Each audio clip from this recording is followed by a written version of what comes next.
Hello folks and welcome back to Game Dev Reacts. I'm Chico the Game Artist and today we're going to be reacting to Rainbow Six Siege's X reveal for the gameplay trailer. So let's see what it's like. I've not played much Rainbow Six in a while, so I'm curious to see what this Siege X is going to be like. And I want to try and see what kind of improvements they might have made within the game engine and that kind of stuff. But let's see what we can find out.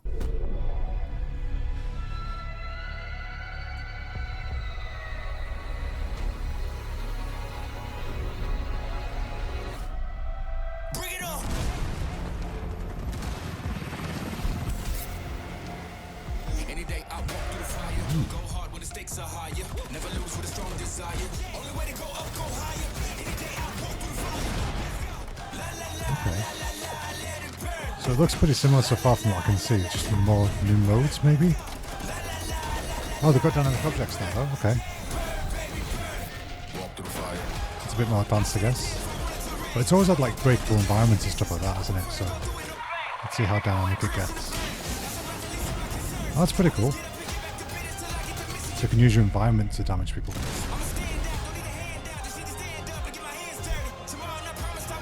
Ooh, the audio overhaul is going to be really good. Because the audio is so important in this game. And free access. Cool. Okay, Siege X, there it is. Very nice. Okay, let's go back and look at some things, shall we? So yeah, like I said, I've not played Rainbow Six Siege for ages, but I do enjoy it. It's a good game.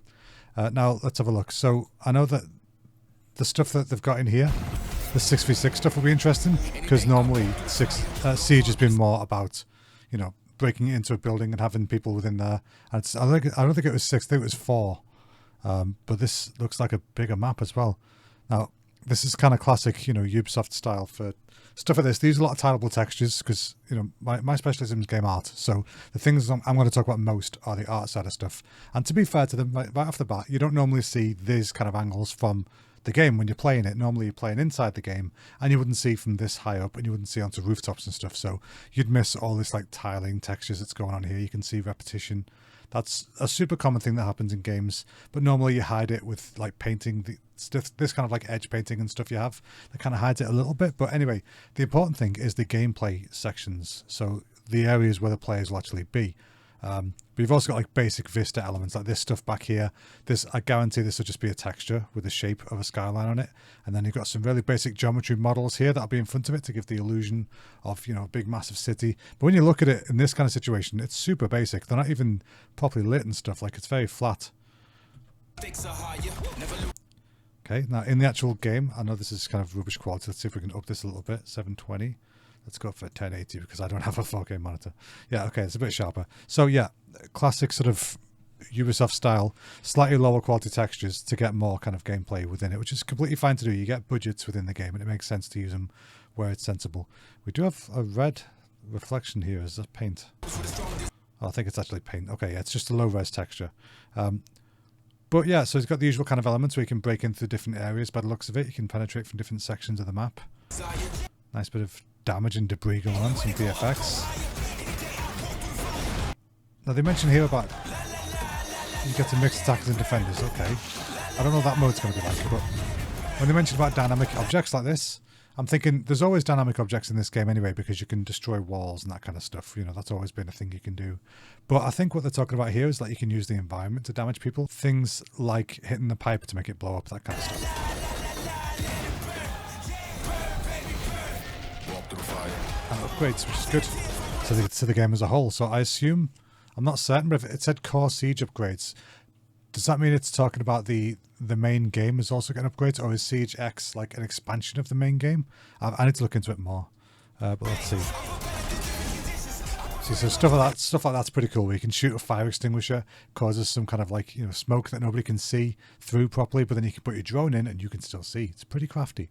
But yeah, looking at like the way this is set up, just whilst it's paused for a second, this kind of stuff is normally just flat textures that are on things called decals, which are just like projected images basically. Makes it pretend that there's something there, but really there's nothing there. It's just a picture.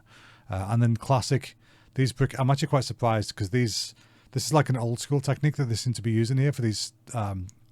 What they called like the big bricks, basically cinder blocks. That's the one. Cinder blocks and wood. These look like actual photographs that have been stuck on, which is something we used to do way back in the day. But to be fair, they're using the Ubisoft Anvil engine, which they've been using forever. It's had upgrades over the years, but I feel like it's still quite an old school technology that's been sort of tacked onto over the years. So I don't know how much it can handle, to be honest. This looks nice, but this kind of game, the focus is the gameplay. And when you've got so much sort of computational power to use, you want to be able to focus on the gameplay for something like this, because it's very trigger reactive, so you don't want to waste valuable milliseconds of processing time on loading in nicer looking textures or, additional maps like, height maps for blending and that kind of stuff, when instead you can focus on having the content be the gameplay, which is great. Stuff like this is interesting. So did they just... I think they just ran the drone into the pipe and that's what caused it to explode. Interesting. I mean, who needs physics? But yeah, so assets like this are still quite simple and stuff, which is fine. Again, they're focusing on gameplay. I'm not judging them for things being lower quality. The VFX is quite nice. They're relatively simple, but they do the job. This advanced rappelling would be interesting. By the way, this normal map is killing me. This stuff here that you can see, this kind of bumpy detail, this is caused by a normal map, which basically fakes lighting information. So this actual model will be flat as anything. Like you can see this edge here, it's completely and utterly flat. There's no variation going on.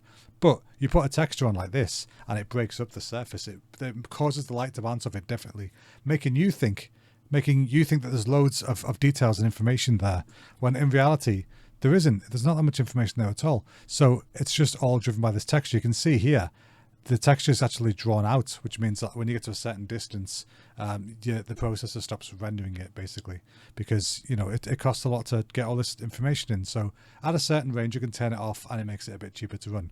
But yeah, you can see that's what it looks like before, and this is what it looks like after. But this is super noisy. I would lower this the intensity on this because it's super strong. But again, it might just be for the effect of the trailer that crank things up a little bit. These kind of things, they catch the eye a little bit, don't they?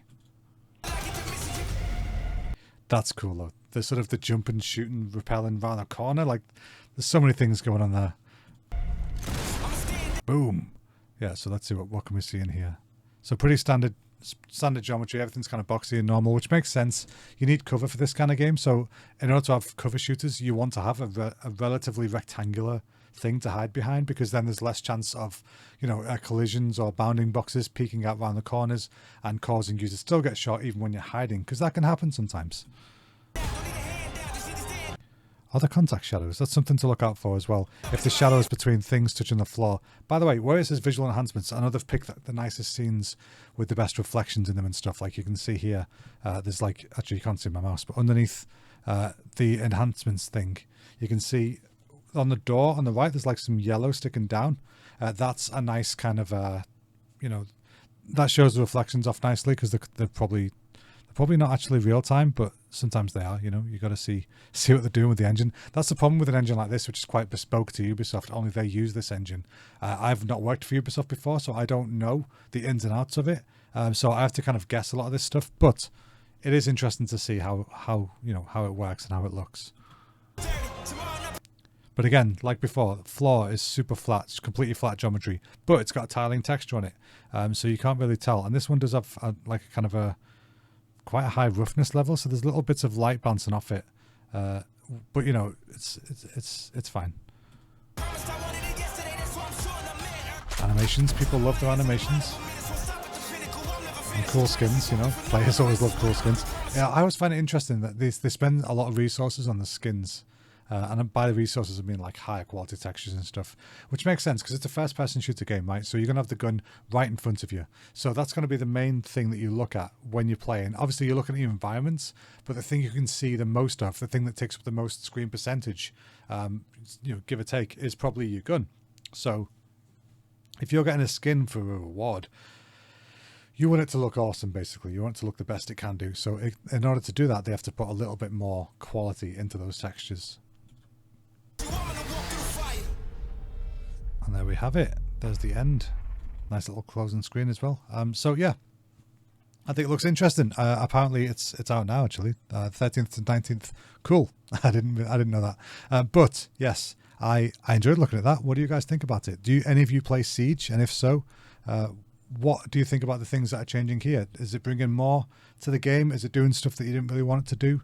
And how does it look visually compared to Siege beforehand? Because, like I said, I've not played for a while. So since I last played Siege, I think it had a visual upgrade anyway. So, you know, let's see how this goes. I think this is probably, as far as I know, this is using the same engine as the Assassin's Creed Shadows, the new one that came out, and that's meant to look really good. I've not played it yet. I'm actually doing a reaction to some gameplay for that soon if you want me to. But, yeah, let me know what you think, guys. This has been good to react to. If you like what you saw, let me know. Drop a like below. Suggest something else that I might be able to react to, and I'll catch all you guys next time. See you later.